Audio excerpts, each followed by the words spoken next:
We're on Daf Nun Zayin Amid Beis at the very bottom of the Amid. Amar Ameimar, Hanibia de Treifa, which means you have a chicken that's a treifa, that becomes a treifa, and the way it's understood, that according to Ameimar, the case is where you have a chicken that becomes treifa while it has an egg inside.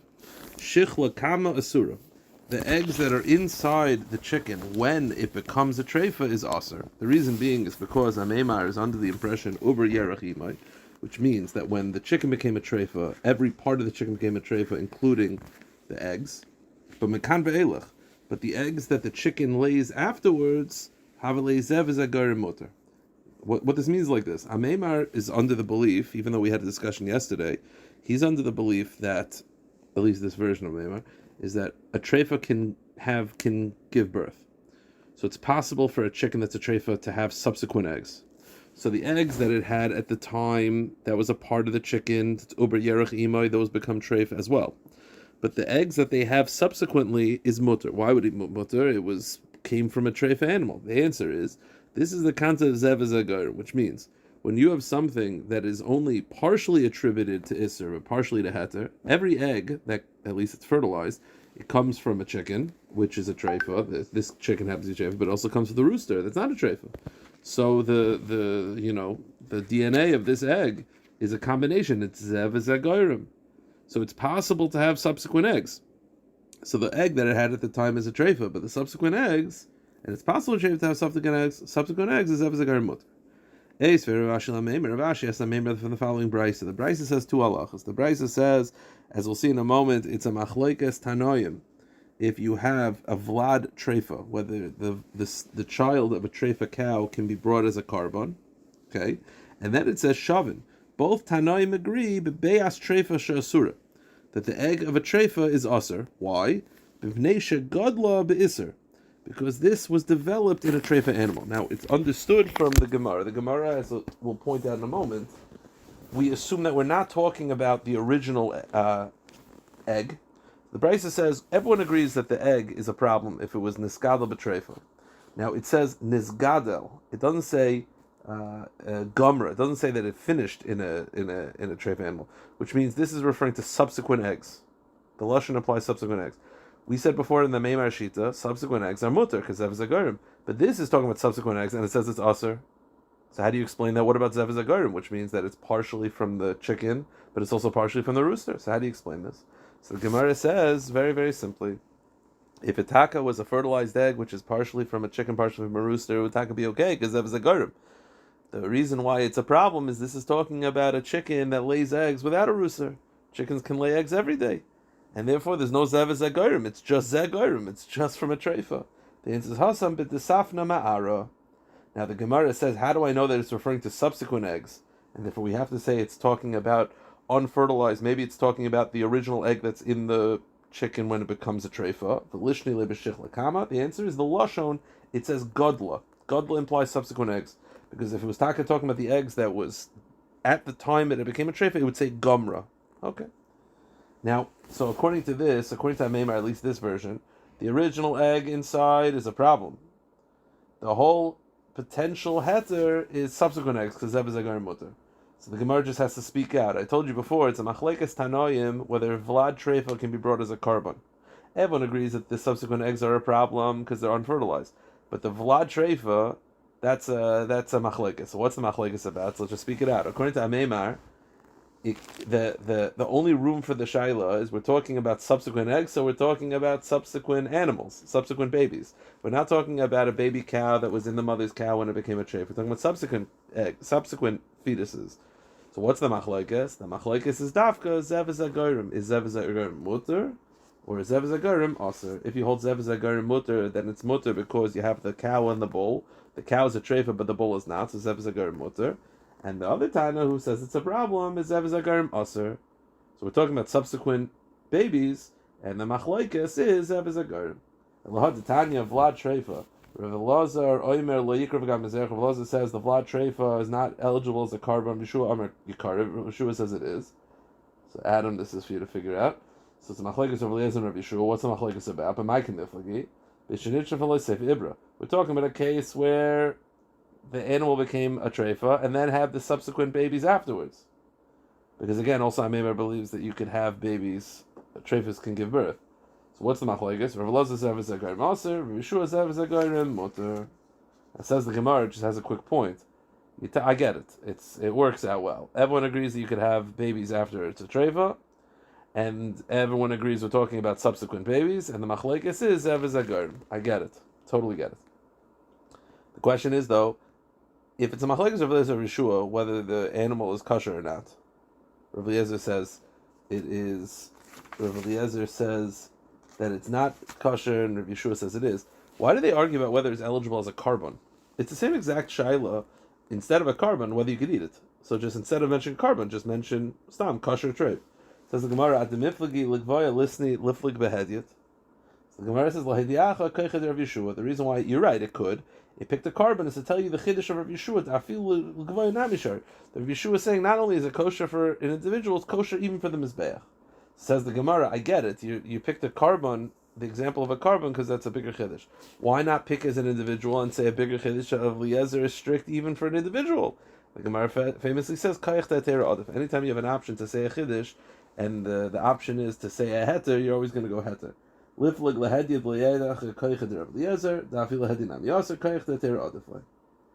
this is, and then so they argue about the subsequent animal babies because it's zev agarim, but everyone agrees a subsequent unfertilized egg, which is just made by the chicken, that's going to be an issue.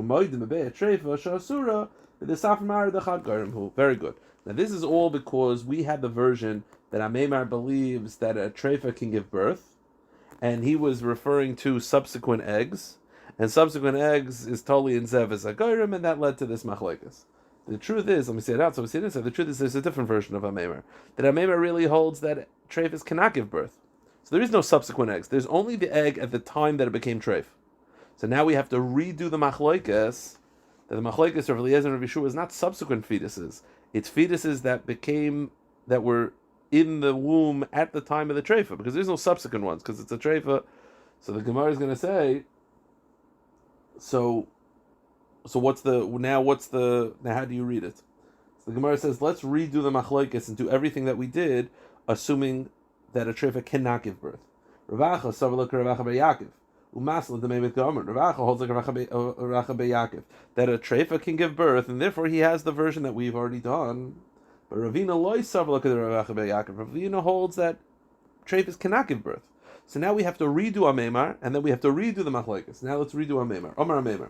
Haniboy the suffix treifa. Amemar really was saying like this: if you have a chicken that's a suffix treifa, then it's very simple. The shechli kama mashinale. So here's what we do: you have the first the chicken that the baby that the egg that was in the chicken at the time that it became treif. So it's a suffix treif. I'm sorry, you're not, according to this version, it's not 100% treif. It's a suffix. So here's what you do: hold on to it. If it subsequently gives more eggs, that means it's not a treifa, because treifas can't give more eggs. If not, then it's a treifa. So according to this, there is no subsequent eggs, and if it has a subsequent egg, that means it's not a treifa. So now there's only the original, fetus itself. So now what's the machlokes of Eliezer and Rav Yeshua? It's not talking about subsequent ones, and the machlokes can be zev agarim. It's not true. So rather, the Gemara is going to explain that really it's talking about a fetus at the time that it became treif. And what's the machlokes? The machlokes is whether uber yerach imoy or not. Uber yerach imoy means that if you hold uber yerach imoy, that means that the baby is considered a piece of the mother. Just like the mother became treif, so to the baby became treif. If you hold uber lav yerach imo, then you don't say that the baby became treif, only the mother, because the baby is separate from the mother. But the Gemara is going to point out that by a chicken, everyone agrees uber yerach imoy, because chickens are not just connected by an umbilical cord, they're mamish connected by ligaments and sinews, therefore they're more part of the mother. The Gemara says, and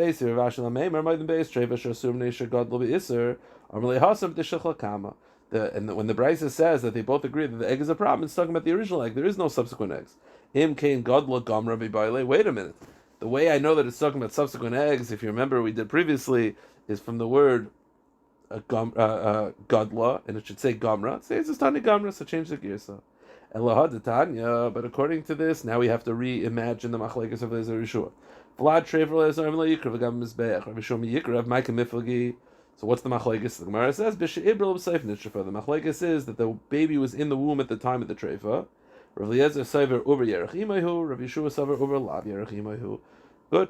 And now we're going to re-say the words that we said before, which is that instead of arguing by karbanos, why not argue whether it's kosher or treif and koich de teira otif.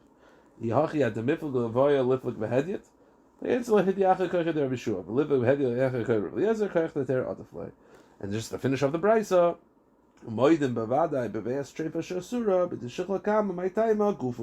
but they all agree, even though they argue about uber yerech imai, they all agree by a chicken. Uber is yerech imai because chickens are more connected to the mother.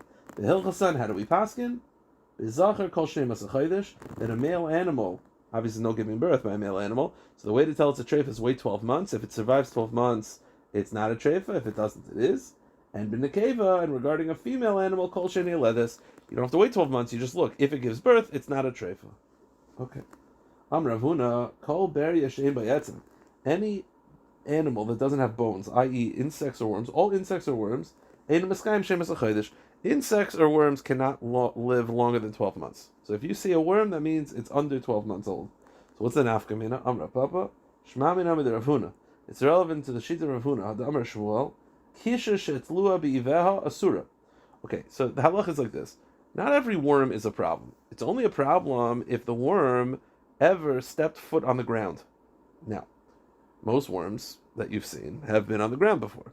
Now, what if you have an apple that's detached from the ground? It falls on the floor, and there's larva that's planted on the apple, and the bug comes out and it's on the apple, it never stepped on the ground. The halach is that worm is not also derais, so you could eat it. But if it's on the ground, it's a problem. So says the Gemara, Shmuel holds that a cucumber, shetliya biveha, that is attached to the ground, asura. The same way, if it's on the ground, it's a problem. If it's on the cucumber that's attached to the ground, then it's a problem as well. So the second it starts moving around the cucumber, it's akin to moving on the ground. Okay. So if it moves on fruit or vegetables attached to the ground, it's a problem. Detached from the ground, it's okay. So here's go to the next page. So what's the nafkamina? Haitamni dekada. If you have a date in a container that you find a worm in, so here's the halacha. And it never stepped on the ground. So if it was attached when the worm was in it, if the worm was in the date when it was attached to the ground, then it's a problem. But if it developed when it was detached, it's okay. So how do I know? So the halacha is, if it's been detached from the ground for 12 months, then it's for sure fine. Why? Because the worms could not have been when the date was attached to the ground, because it wouldn't survive for 12 months. So if that's a nafkamina where it's relevant to know how long worms can exist. You have a worm over here. Now, I don't know if it was attached if it was part of the date when it was attached to the ground, in which case it's a problem, or detached, in which case it's okay. So if the date was detached from the ground for more than 12 months, then it's for sure fine. Because this worm could not have been in the date when it was attached to the ground, because it wouldn't survive 12 months. Amarav, less baka bar yoima. A gnat will only survive 1 day. It will not survive more than a day. Less didfa bashata. And a fly will not survive more than a year. Okay?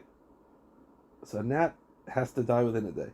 But don't people have a saying that they say, Shav Shani Imra Bakta Bibaka? For 7 years, the female gnat didn't want to live with her husband, the male gnat. She was upset to Amrle because she said to him, I saw that there was a person from Mechuza who was swimming in the water and they're fat. And you, the male gnat, went in the sheet, and you took a bite from the person. And he didn't tell me. So whatever this means, that is some sort of saying that that she'll be upset for 7 years because he did it without her. Another pshat, some say it has to do with mechuzah or fat, has to do with wealth. So it's a reference of people running after money. Whatever the cheshbon is, this story though, even though it's a saying, it references the fact that gnats live for 7 years. So how do you explain this? Amar Lev l'tamech, and he says, wait a minute, you're going to go with sayings of people? There's another saying that people have. Adamar yanchi, shitin money, parzel taluli labaka bekursana. The gnat carries 60 mana of iron in its pincer when it bites. That's how painful the bite is. It doesn't have 60 mana. That's huge. So it's a gnat. So how do you explain this? Miyaka, you goofa kamahava. Ella b'manida. What do you have to say? You have to say is that when it's talking about 60 mana, it's referring to regarding the weights in gnat weights, meaning when it says 60 pounds, it's gnat pounds. Meaning it's referring to from the perspective of a gnat. So hachanabi shani to do. So too in the years. So when it says 7 years, it means 7 gnat years. It could be 10 minutes. And you have to know exactly what this means. Tanan Hasam, back to the Mishnah of Trefus. The Mishnah says, Behema balas chamesh aglayim, ashen le shalosh harizem mum. When it comes to a bachar, if a bachar has a mum, you're allowed to eat it. You don't have to bring it as a carbon. So one of the mummin is an extra leg or a missing leg. That's regarding a mum. Now a mum doesn't make it a treifa. So an extra leg or or missing a leg is fine. It says the Gemara Rav Huna lo yishano shel chisa v'yasa biyad. But that's only true if it's missing or it has an extra hand. Because the halacha is that something extra we look as if it's missing. So if you have an extra hand, that means that we look as if it's a hand is missing, not just the extra hand is missing. A hand itself is missing. So the halach is that a cow can miss a hand and it won't die, but it can't miss a leg. If it misses a leg, then it's a treifa.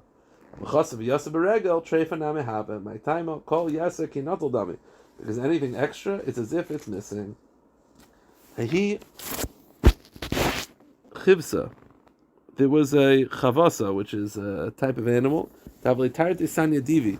Sanya divi is part of the stomach that holds like waste. So it had two of them.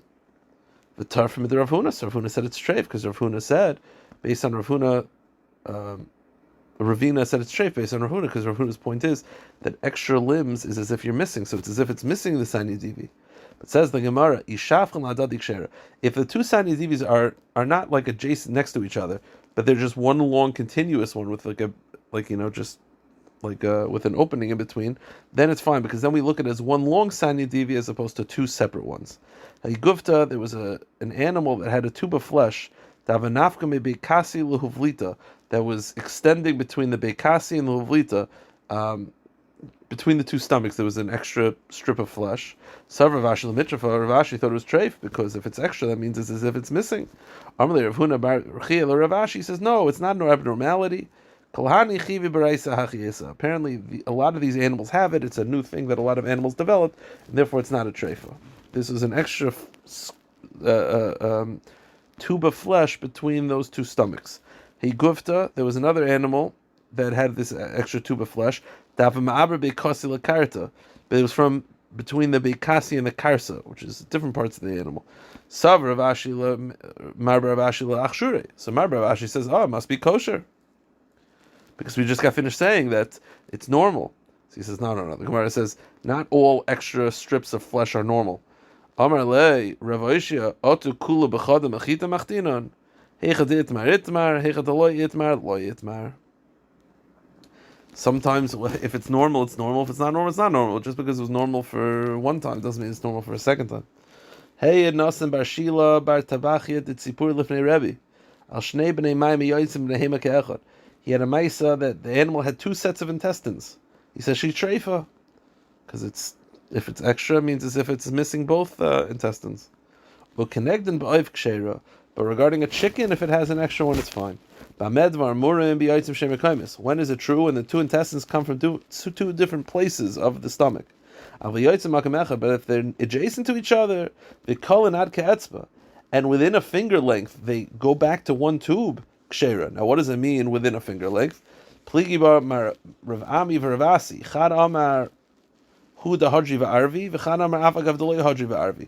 So one says that it's only okay if the two intestines unite into a single tube, and one says it's fine even if they don't unite. So this is the Gemara. Wait a minute, I thought they have to unite into a single tube. The answer is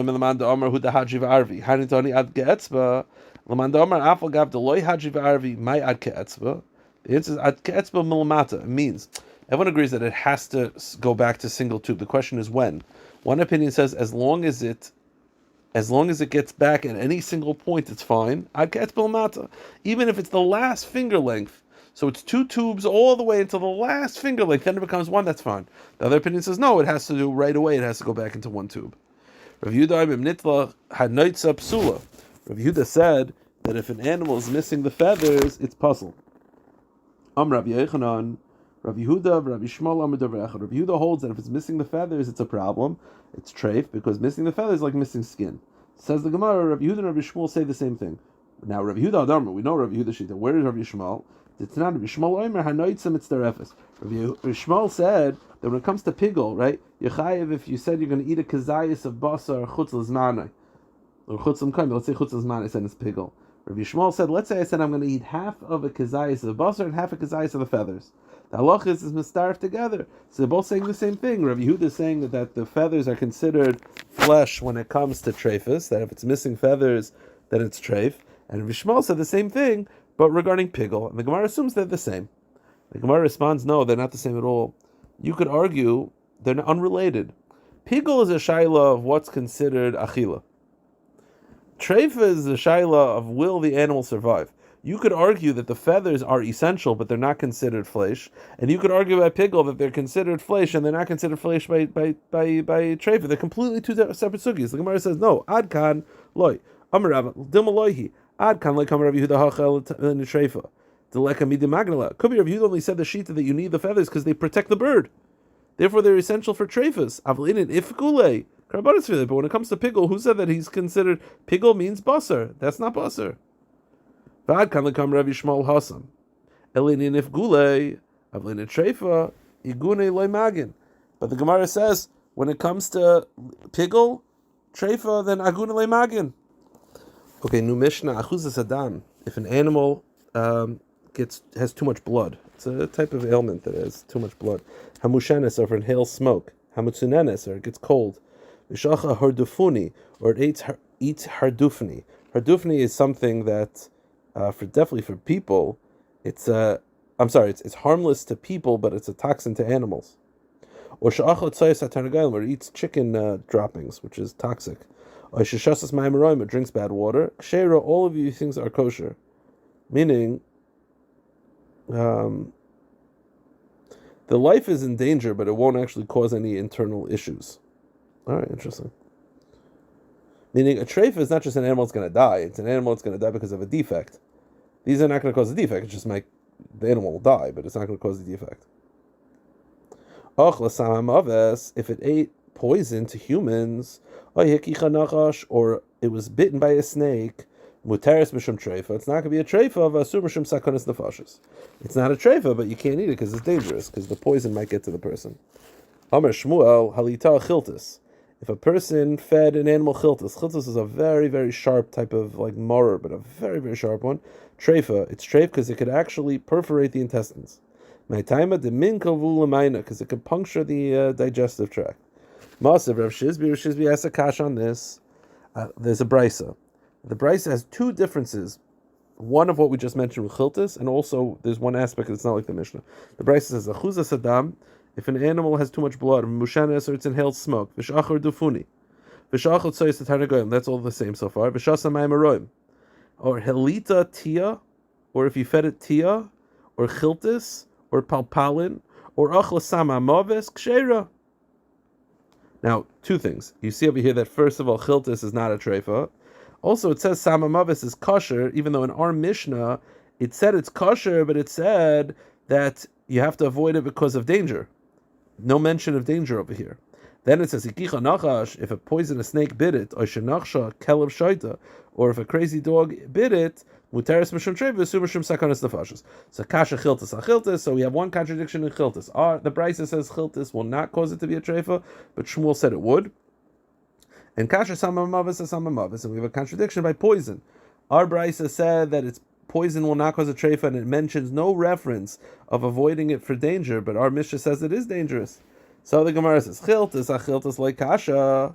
Chiltis is not a contradiction. Kan ba'olin, kan bekrotin. This is different between the leaves, they will not puncture. And kan bekrotin, which is the actual grain itself of the chiltis, that will actually puncture. So it just depends on what part of the chiltis the animal ate. Samamavis lakasha, hadida, hadi adam. Also, samamavis is not a problem because when the Mishnah said that you shouldn't eat it by a person, it's talking about poison, human poison. When the brisa said that you could eat it, it's kosher and there's no issue with a human eating it, that's talking about animal poison. So it won't be a poison to a person. Samamavis to behema, wait a minute. So you're telling me the samamavis of the brisa is really animal poison. Isn't that hardafuni? The answer is Tregavni Samamavis. You're right, it's like Hardafuni, it's just a different type. My tia, what's tia? That a person should not feed his animal, but it's still kosher. Rav Yehuda, Ikra de Merirta. It's a type of root. Amar Rav Yehuda, Haiman da'achel tilsa talsi chiltis aliba rikna. If a person eats 3 shekel weights of chiltis on an empty stomach, mishtalach mashche, you're going to have a very bad fever. Amar Ravo says, Bedidi hava ovda, I taka did that once. V'achicha tikla chiltis, I ate 1 shekel weight of chiltis without eating on an empty stomach. And if I wasn't put in instantly in a cold water, I would have had a terrible fever. And I fulfilled upon myself wisdom sustains its owner, meaning his own medical knowledge saved himself by jumping in a pool of water. Just to finish up, get to the Mishnah. Amr Rav Yosef, Haman da'achel shitzeri beya v'arba amguzi v'shav butisas daparchi. If you eat 16 eggs, 40 nuts, and 7 caper berries, v'shasi revia deduvsha, and you drink a quarter lug of honey, b'tkuvas tamis in the summer, aliba rikna on an empty stomach, massacre tala delibe, it can cause the heart to, I guess, to have a heart attack. No, not a heart attack. It says you'll have a ventricle split, really a rupture of the heart. Hahu bar Tavia, the Asl Bei Reish Galusa. There was a certain young deer that was brought to the Reish Galusa. That a mafsik karon besraisa. That had its hind legs were severed. The question is whether it's a trefa. So Badki Rav b'tzaymis hakidin v'achsher. Rav checked that the sinews were intact, and he said it's kosher. So the legs were severed, but it didn't cut the major sinews. Savar l'meichol mina b'umtza. So he was going to eat the deer raw. He was just going to salt it and eat it basically raw. Amr le Shmuel. Shmuel said, I understand it's not a treifa, but l'chayish marle nukure. Why aren't you afraid that it was bitten by a snake? Apparently, I guess all deers, there's a concern that maybe a snake bit it without you noticing. Like, I don't know why deer more than anything else. He says, so what do I do? So he says, nosve betanura diubadik nafshe. Put it in an oven, and it'll reveal itself. Meaning, in other words, that will burn out any of the poison. Oisve nasal, not just that. That'll reveal whether it had poison. If it had poison, you'll see it. Oisve, so you put it in the oven. Nafa tilchi, and it fell into pieces. It fell apart. Okay, so I guess it must have been broken down because of snake venom. So Kari, Shmuel, Aleh, the Rav, Shmuel said about Rav, Layuna, Latzadik, Alavan, no harm shall befall a tzaddik. Kari Rav aleh the Shmuel, Kol Raz Leonisbe. And Rav responded to Shmuel, there's no secret held from him. I will stop here.